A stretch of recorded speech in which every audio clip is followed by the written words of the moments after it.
I'll admit right away, as I sat and reflected on that Monday morning a year ago, I wasn't in the best of moods. My wife Sheila used to be as interested in sex as I was. When we both retired at 60 the previous year, she from teaching, I from the British Transport Police. Okay, maybe we weren't doing it like rabbits every day, but they did it often, at first, sometimes twice a day. By that Monday, a year later, I could barely remember the last time it happened. My wife says the lack of hobbies has made me bored. Boredom led to depression, and depression led to lethargy. In the end, I was too tired for intimacy. I had a different theory. I was depressed because I wasn't having sex, but I suspected she was having it. That was my riddle. If she doesn't have sex, why doesn't she yearn like me? If she has sex, how and when the hell does she do it? Take that Monday, for example. She was in town and met Sally, an old school friend, to chat over coffee. But was this really so? Yes, that's how it happened. I followed her and watched as they met and went to their favorite cafe together. Everything was the same as the previous 3 weeks. And when she returned an hour or so later, she'd stop by to pick up some groceries on the way home, and every receipt had the correct date, time, and price code on it. I checked. I was a cop. This is what we do. On Thursday evening, she goes to pottery class, and I go to the pub. During those 3 weeks, I went to the pub next to the community center and watched her come and go exactly on schedule. I even looked out the damn window and saw her making a potty. There it is, ready and glazed, on the damn table in front of me, standing there, mocking me. There is no doubt that she really did it, as she says. There are no other plausible possibilities for her to meet, have sex, shower, and return without my knowledge. So why is it that all my instincts tell me she's getting hers elsewhere? The penny dropped. That is, everything fell into place. The following Wednesday. Well, I say penny, but from the sound that rang through my head, it sounded more like an anvil. The first clues I got were towels. In our house, Wednesday is laundry day. This Wednesday, as I stretched sleepily in bed, Sheila came out of the bathroom with an armful of blue towels. "Now I'll put them in the wash," she told me, "and you please take the purple towels out of the closet and put them in both bathrooms." The system was simple. She changes her towels once a week and alternating blue and purple sets, makes sure they are all changed regularly. "I'll do it," I agreed and did what she asked me to do while she went downstairs to the utility room. After breakfast, as I was putting a cup and plate in the sink, she yelled at me to check that the washing machine had completed its cycle. I opened the door and looked inside. No, through the glass hatch, you could see that the towels were still spinning in a blur of blue and white. I began to help her dismantle our bed for the next load, thinking about the same question that had been bothering me for several weeks. If she cheats, how? As I worked, I realized that there was some thought lurking in the depths of my mind, trying to be heard, but not getting through. We took a coffee break around 11, and sitting on a lounge chair at the back of the house, I watched the first load of laundry, towels, being hung on the line. Here they are, 4 blue bath towels, 4 blue hand towels, and at the very end, almost to the side of the house, a white bath towel. The voice in the back of my mind was now jumping up and down, waving its arms and shouting obscenities in an attempt to finally get attention. Anvil. Why was there a white towel in the wash? It wasn't in the laundry basket in the bathroom. I would have noticed. It has not been used in any of the bathrooms and is not necessary. In fact, we keep 2 old white bath towels just so we can use them outside in the summer when the grandkids are playing in the inflatable pool. It was March, and these white towels should have been put away months ago. Is it possible that she's cheating on me with someone in our own home, and it was easier to hide the evidence by doing it on the damn towels than leaving visible marks on the bed linen? This couldn't be in our bed. I may be sleeping soundly lately, but I think even I would have noticed her having sex with someone next to me, so... Then another anvil fell. God, it's so damn obvious. I'm not sluggish because I'm depressed. This bitch is mixing something up with me. You look thoughtful, dear. Her voice burst into my thoughts. What? Oh, yeah. I've been solving this puzzle in my head for a while, which was really frustrating, but now it seems like everything is starting to make sense. That's good, dear. You have to keep your mind active, she noted absently, as if she didn't care, and returned to her book, finishing her coffee. Oh, my mind is fully active. But I kept this thought to myself. So here is my reconstruction of the crime. The suspect, she, gives the victim, me, rohypnol, and then invites her lover, an unknown subject, into the house, and sex occurs somewhere. Rohypnol. It's so obvious now. 3 months ago, we switched to a new routine, where at about 8:30 she brings me a small whiskey at night. Then at 10, we take our pills, a mild sedative to help her sleep, a statin for my cholesterol, and a multivitamin for both of us. She says she read that taking medications at the last minute makes them easier to remember and more effective. I made a mental note to take a closer look at my pills when the opportunity presented itself. But if I'm right, then I know how, approximately where. But who? Who could she call to sneak into the house at such a time? Hell no. It can't be that annoying, fat little idiot who lives next door, can it? Well, since the cast of characters seems to be growing, perhaps it's time for more details. My name is Mark Smith. I used to be Inspector Smith until I retired 2 years ago, at 60. I would have become a chief inspector if not for one episode early in my career when a weasel laughed when I told him he was under arrest for breaking his girlfriend's wrist. Unfortunately, he fell down the stairs, twice. Nothing had been proven, but it had rather damaged my career prospects, so promotion from the district police to detective inspector with the British Transport Police was the ideal way to spend the last 5 years of service. It helped my pension, too. I tried to keep myself in shape, but there was this lethargy. However, if my suspicions are correct, it will soon pass. I'm 5 feet 11 inches tall, I look good, and I really don't like being deceived. Sheila, my wife, is about 5'8", graceful and slender, with slender rather than full breasts. Long dark hair and green eyes complete the attractive picture. Our neighbors to our right are an elderly couple we rarely see, and to our left are Julie and the jerk. Apparently his parents named him Justin, probably so he could fit in with the other damn useless parasites at his hedge fund. I thought of him as a jerk, even though my wife insisted that he was actually a wonderful person once you got to know him. Perhaps she got to know him much better than I thought. Julie, on the other hand, was a gem. We only knew her first husband for a couple of years before cancer took him. She did a great job raising their twins on her own until they both left for university. After that, I think empty nest syndrome hit her hard, and within 2 years, a jerk came into her life, into her bed, and then into her home. He has been living there with her for 5 years. They have been married for 3 years. At the time, I guessed that Julie was probably in her mid-50s. She is short, slender, pleasant to look at, and easy to talk to. I could listen to her hoarse voice for hours. If she could sing, she would be a blues legend. Justin was approximately 5 feet 10 inches tall, and to keep fit, he drove his Audi to the gym. What a poser. He puts on a facade of good-natured charm, but if you listen to him carefully, he's a sarcastic, arrogant little bastard. He considers himself so much smarter than everyone else that we don't notice it. But I noticed, and he figured out smarter things than his. I guess on reflection, I don't really like him. To be honest, I don't think he likes me either. So I have a plausible theory about who, how, and where, but no evidence. It's easy to check the situation with the pill. I haven't died yet, so I'll live as usual, but on my own terms. On Thursday evening, my wife left home at 6:30 as usual for her pottery class from 7 to 9. She returns around 9:30. As soon as she left, I grabbed a pair of nitrile gloves from a box in the garage and searched my house. What was I looking for? Whatever. Something that should have been, or something that shouldn't have been.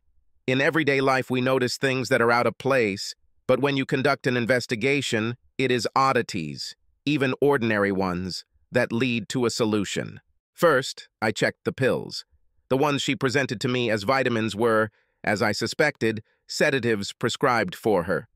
The leaflet that came with them warned that they should not be taken with alcohol. The night before, I spat them out, and in the morning, I felt like a new person. Over the next few hours, I explored every room, trying not to leave any trace of it. She doesn't need to know I was busy. Ultimately, I decided that there were no obvious signs of sex in any of the spare bedrooms. The sheets are clean and, more importantly, look freshly ironed. I knew these sheets hadn't been washed recently. They didn't use the bedrooms. Unfortunately, there are no signs of sex in our bedroom either. But that's why I was so angry. I found gold in a lounge chair in the back of the house. I found a piece of foil between the seat cushions of the three-seater sofa. This is part of the wrapper of a ribbed and ribbed condom that diversifies sex. Not one I've ever used. Now I know where. They must be having sex on the couch, using a towel to catch all the drops. Supposedly she throws the towel in the wash and then returns to my bed. Crap. My marriage is over. Non-negotiable. I could divorce the cow without requiring any proof of her infidelity. But that is somehow unsatisfactory. Some trash gets the sex I'm denied. Retribution is required. I've never considered myself petty. I can rise above most petty insults, but disrespect of this magnitude, no. This requires an answer, and I wanted to cause fucking Armageddon. Over the next few days, as I sat in silence and planned my campaign, I noticed how uninterested my wife was in my mood, as was, now that I thought about it, myself. I didn't care about her either, but I'm the only one of us who knows that we're getting a divorce. So every night I smiled, took the pills, and every night I spit them out as soon as she turned her back. It was midnight on a Saturday night, or Sunday morning if you will, when I was woken up by her phone vibrating. I lay there silently, feeling her movement, and then get out of bed. She walked through our room to the door and slipped out. I heard her open and close the door of the linen closet on the landing, and then silence. Despite all my bravado, I felt bad. I knew I could go downstairs to see if she was cheating, but I didn't really want to see or hear it happen. I could rush in and interrupt them, confront them. It would have been awkward for them, but I wanted much worse than damn awkwardness. I could storm in and beat the little bastard to a pulp, but then the two of them would play the victim, and I'd end up in jail. Remember, I was a cop, so if I want truly powerful revenge, I need them to think they're still in charge. That means letting this little asshole have his fun with my wife until I'm ready. No, damn it, it will not happen. I have a spare home alarm remote taped to the underside of my bedside table. Going downstairs to let the little idiot in, Sheila had to turn off the system. I gave them a couple of minutes to get comfortable. I know, I'm a romantic at heart. And then I pressed the panic button. Well, I just pressed the damn button, and the chaos it caused in the house shook me to the core. This definitely ruined his amorous ambitions for the evening, as I watched him run out the back of our house to safety. The alarm went off. Sheila must have rushed to the main panel and canceled the alarm. I knew she didn't know how the alarm worked beyond arming and disarming. I tried to explain to her when we were installing the system, but she fell into a stupor and I gave up. I was sure she would think she had done something wrong, and this raised alarm bells. I heard her open and close the linen closet door before she returned to our room. I couldn't resist trying to push her buttons. "Did you just come in?" I asked, pretending to say what I would say if I were covered in Rohypnol. "Where have you been? It's already late." "I had to go downstairs to turn off the alarm," she growled at me. "What turned it on?" I asked innocently. "It doesn't work if there's no one down there." "I'll go and have a look." "No!" she shouted. "You can't go downstairs in your—" She was going to say, condition. She knew that if I tried to go downstairs, I would end up in an ambulance at best, and in a hearse at worst. This could open a whole can of worms, and she was smart enough to realize it. I already went downstairs, turned on the alarm, but there was no one there. "I checked all the doors and windows, so go to bed," she told me. I did so, and slept like a baby. For the rest of the weekend, Sheila managed to keep her legs together, and I spent an agonizing 10 minutes every time she showered reading text messages on her phone.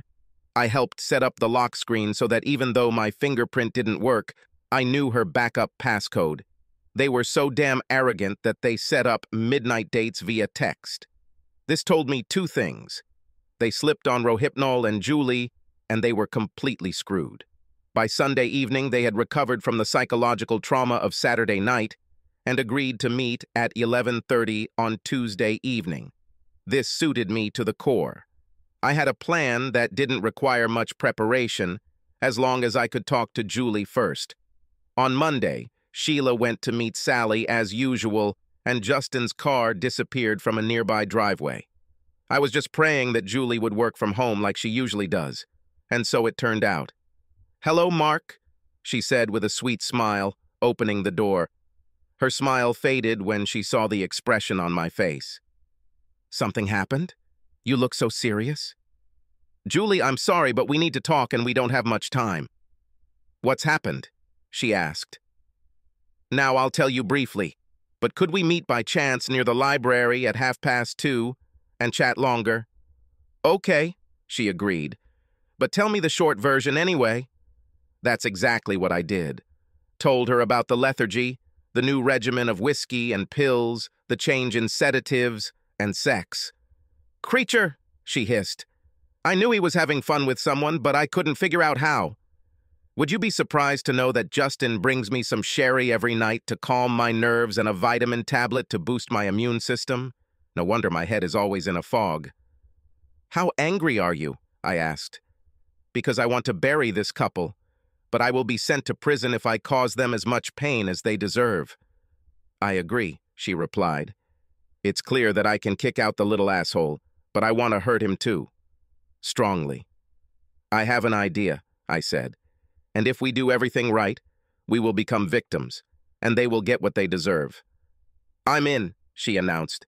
"I haven't told you how yet." "Doesn't matter. While the rain of suffering is pouring down on them, I am in business. This is my first time alone with this woman, and I already like her. Beautiful, smart, and vindictive. What else is there not to like?" I told her my plan. It was simple, didn't require any contrived situations, hardly any lies, and the police would do all the hard work for us. "Okay," she said. "Give me the rest of the morning to think it over, and I'll see you by chance this afternoon. Oh, by the way," I added, getting ready to leave, "if the police ask you, the last time we spoke, the conversation was about a spare cable for the printer. After lunch, I'll pick him up in town." She grinned. We met after lunch, and I showed her the cable I was able to buy.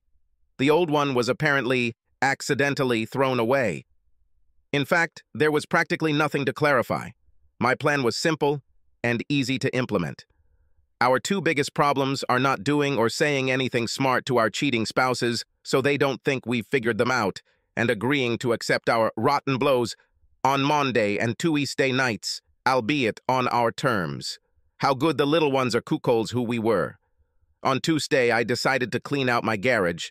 I grew increasingly angry as I saw signs that Sheila was preparing for another date at my house, so I tried to keep my distance and maintain my composure. She vacuumed and tidied up the sunroom, and I noticed that a white towel was in the linen closet, ready to go on the chaise longue for them to lounge on.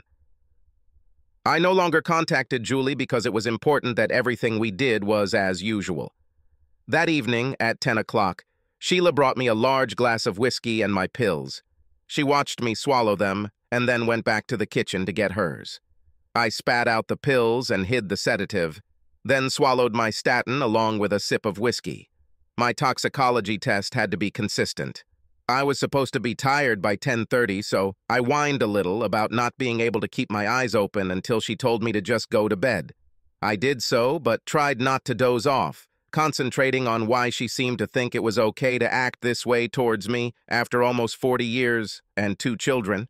Not just cheating, but under my own roof after she drugged me sedatives. This is heartless. About 15 minutes later, I heard her getting into bed, and I pretended to be dead. After checking on me, she went into the bathroom and I heard the shower running. Then she brushed her teeth.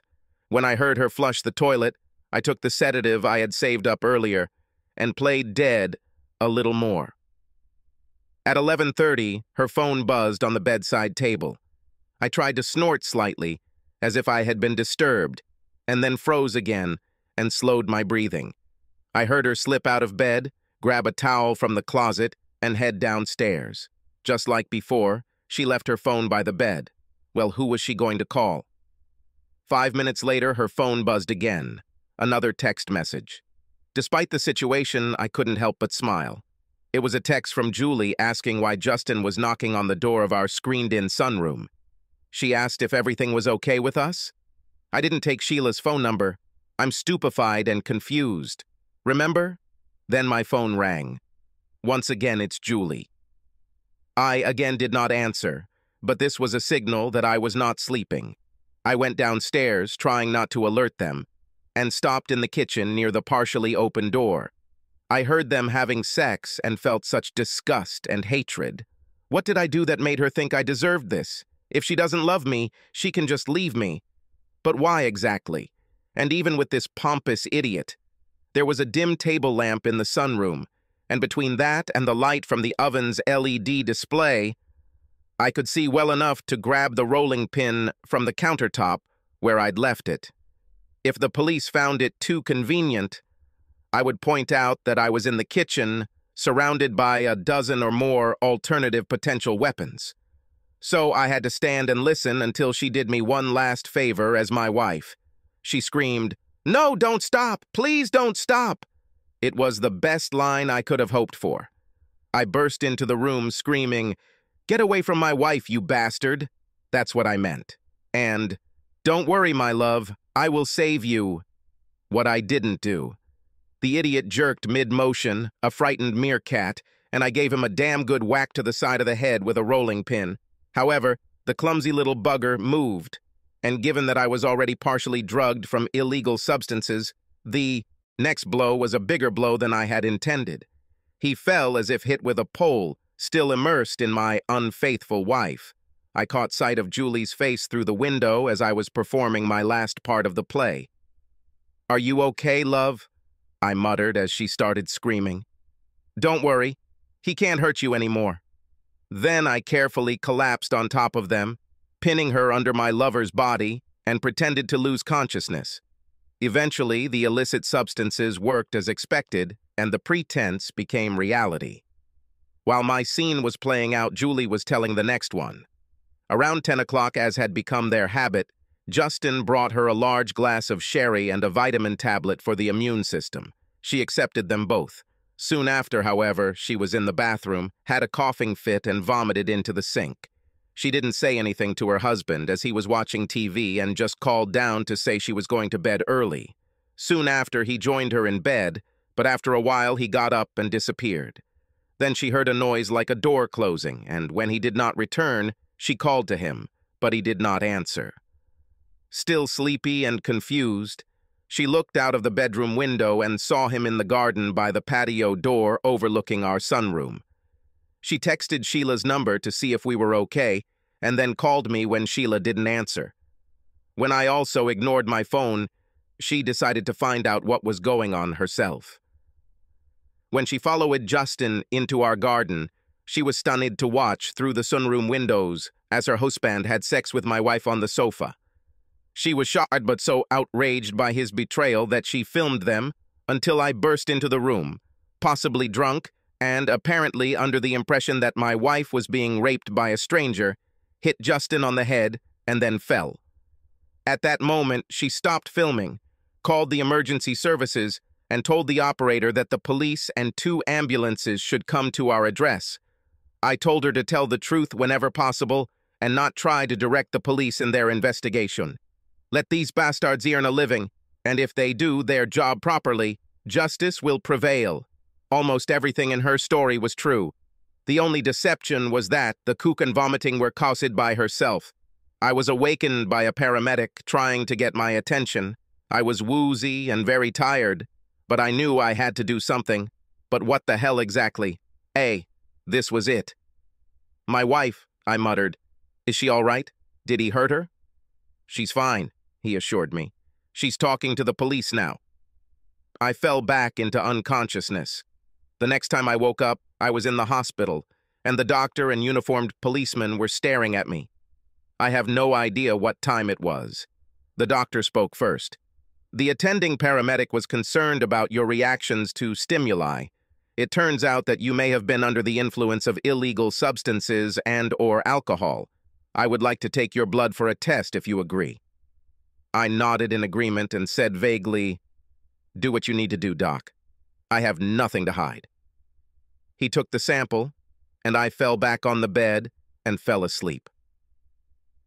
The next morning, I woke up around 9. He slowly stood up and noticed another uniformed policeman sitting next to the door. He looked to be about 20. "Are you okay, sir?" he asked politely. "I think so," I answered. "But I don't even know why I'm here. I'll leave the boss to explain himself if you don't mind." This is beyond my strength.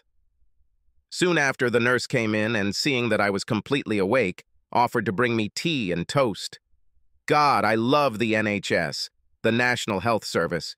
While she was checking my blood pressure and temperature, the policeman came out and I heard him talking quietly into his walkie-talkie.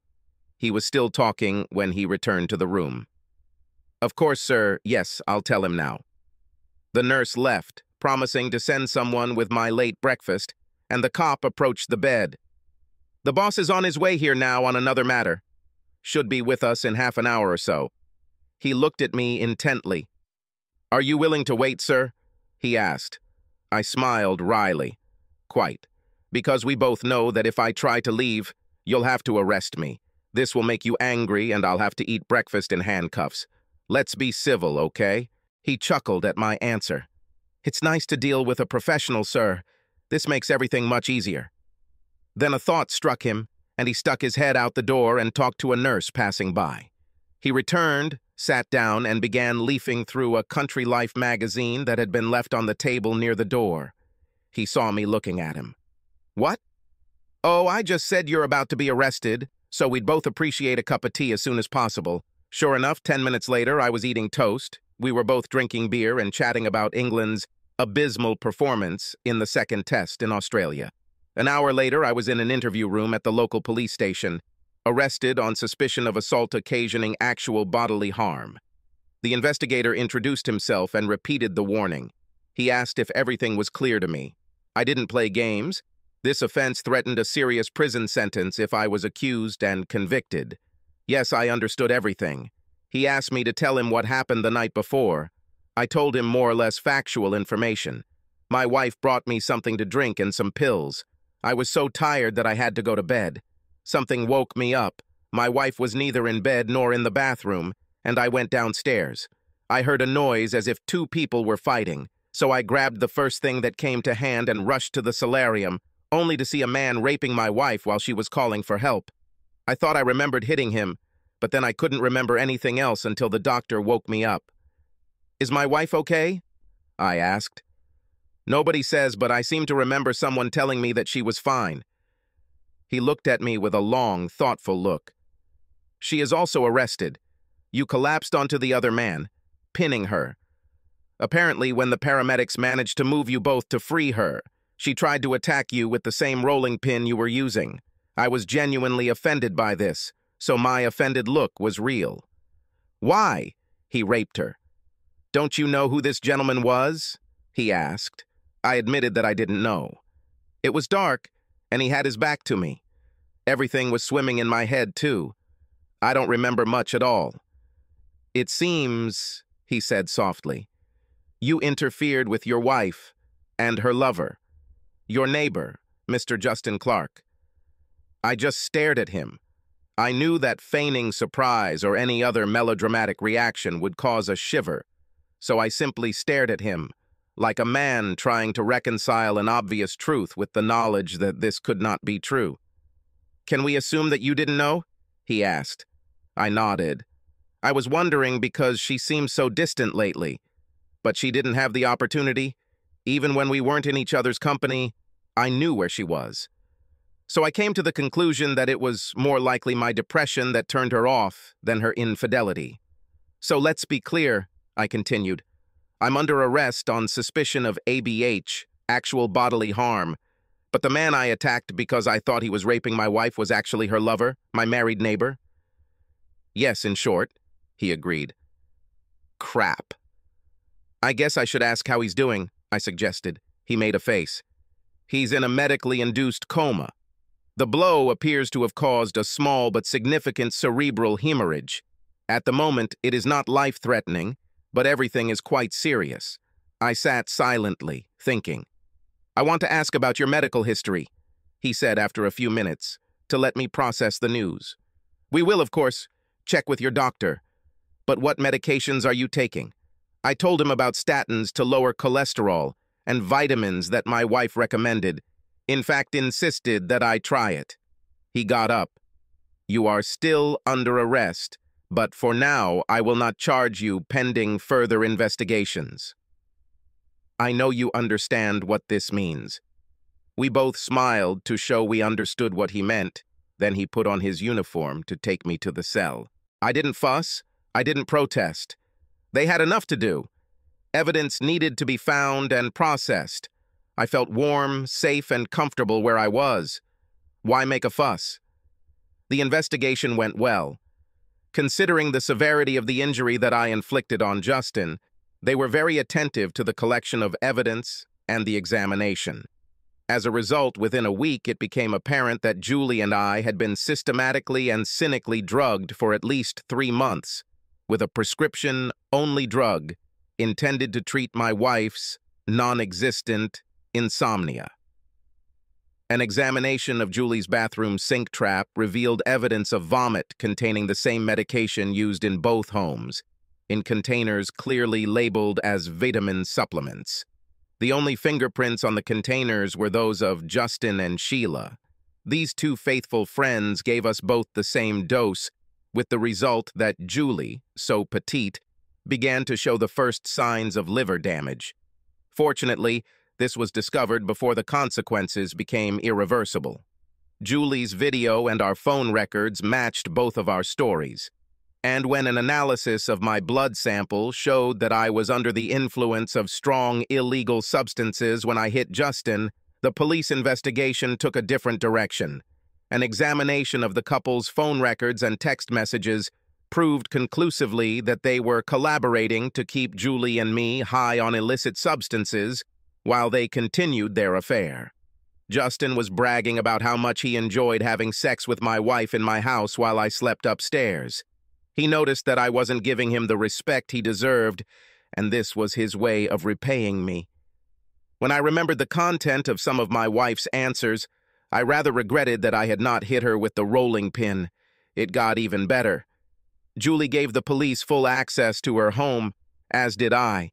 None of us had anything to hide.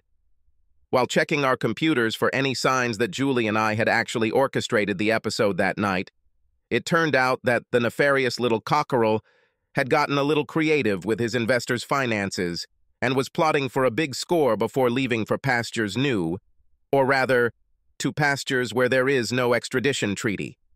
They found all sorts of interesting invoices on a laptop hidden in his spare bedroom, including one in my wife's name. She thought they would take our money and run away. He thought the same thing, only she wasn't in the plans, although her money was there, just like mine. I so wanted to be there when the police told her about it. They were eventually both charged with maliciously administering poison with intent to harm, hurt, or annoy another person under Section 24 of the Offenses Against the Person Act 1861. The maximum prison term if convicted is 5 years. They were also charged with conspiracy to defraud.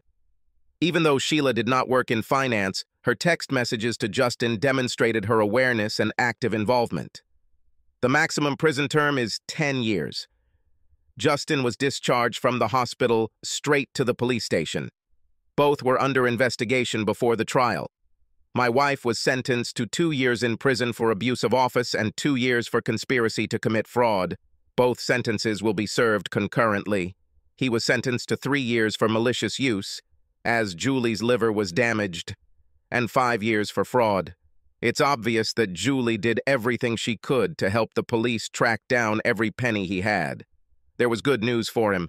The prison service doctors are confident that his speech should return to normal by the time he is released. However, only God knows what he will do for a living when he is released. The police confiscated most of his property under the Proceeds of Crime Act, and even his old school friends were reluctant to give him jobs that involved money. But that's not all. Oh my God, no. Once the police made it clear that we were victims, and I was not charged with ABH on the grounds that I had been drugged by an associate of the man I was accused of attacking, I brought in old buddies from the national press. Julie and I, of course, maintained a dignified silence. We had been terribly betrayed by people we trusted and needed space to think. The advertisement was received with joyful frenzy. Sheila and Justin were vilified at every turn. No one, not a single commentator, not a single talking head could find a single excuse for their behavior.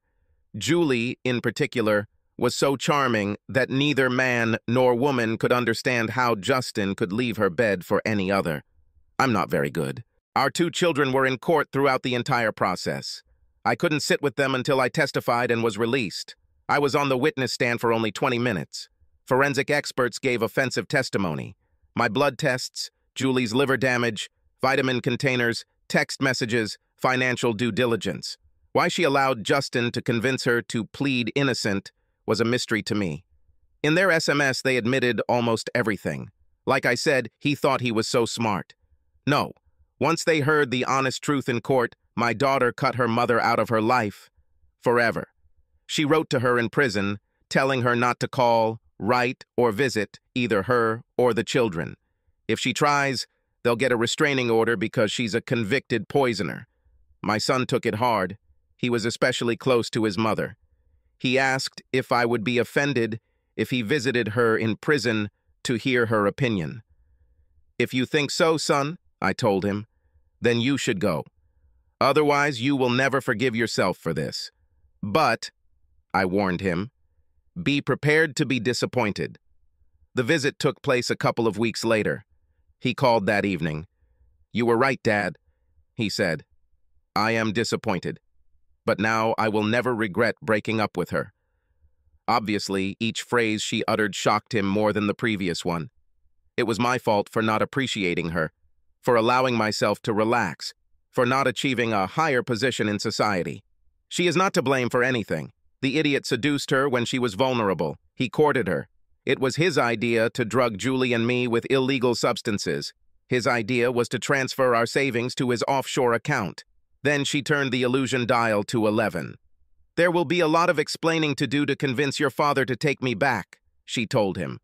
Mother, you poisoned him so you could have fun with the man he despised in his own home while he was upstairs, high on illegal drugs. Take you back? Apparently, the guy was so outraged by her ignorance that he allowed himself an additional explanation. You know that he saw all the SMS humiliating him that you sent to your idiot neighbor? He asked her. Dad's main regret at the moment is that he didn't know you were cheating on him with Justin. Otherwise, he could have beaten your brains out with that damn rolling pin. He risked going to jail thinking he was saving you from a rapist while you laughed at him behind his back with your seedy boyfriend. I was a little ashamed, but I ignored it. They parted on not the best terms. In fact, the conditions were the same as those of his sister. Do not call, do not write, do not visit. She lost her dignity and reputation, as well as her husband, daughter, son, and grandchildren due to a sordid affair with an embezzler. She also lost most of her savings. When I divorced her while she was under investigation, I sold the house and divided our property between us equitably. She had enough money to not qualify for free legal aid, so she had to pay a barrister for her hopeless defense. I then filed a personal injury claim against her for emotional trauma caused by her continued malicious administration, etc. By the time she is released, she will receive her pension and not much more. At the same time, Julie divorced Justin. If he thought he would get half of their house, he would be disappointed. Julie and her first husband placed it in trust for their twins. Julie simply has the right to occupy it as long as she lives. Justin has the right to fuck off and starve in a cardboard box. For several months, Julie and I spent a lot of time in the public eye and tried not to let anyone know that we were nothing more than the unfortunate victims of 2 equally despicable spouses. When the pressure of publicity became too much, I took a 2-week break in a secluded villa in the south of France. Julie went to visit a friend who lived in a secluded villa in the south of France. We realized that we showed a lot of trust in each other, and that means a lot after we were both betrayed. We were friends, then lovers, until eventually I put my share of the house in the bank and moved in with Julie. My kids love her, and their kids have a new grandma. The Julie twins get along well with me, too. Well, I'm not Justin. We are not married, and will probably never get married. But I'm proud to call her my life partner, and I know that if I tire of her, I hope she'll tell me it's over. I know that she won't act behind my back. I know she feels the same about me. I started this story by explaining that I was depressed because I wasn't getting sex. Julie offered to compensate because it was her husband who was getting the sex I was missing. The debt was paid in full that first week in France. This woman is a wildcat. How the idiot could leave her bed for such a simple woman as Sheila remains a mystery to me. We still take our vitamins every night, but now we take the right ones. Julie stopped drinking to help her liver heal, and I stopped too. I want to live as long as possible, waking up next to her. I already said that Julie is beautiful, smart, and vindictive, and I already love her. I was only partly joking then. Now this is the absolute truth. She lost her husband to cancer, raised 2 children alone, and was betrayed by this scoundrel. And yet she can love, and she loves me with all my shortcomings. What a woman. Subscribe to our channel so that your second chaff doesn't cheat on you, and go ahead and listen to the next story, because this story is nothing compared to the next one. If you're under 18, don't even think about listening to the next one.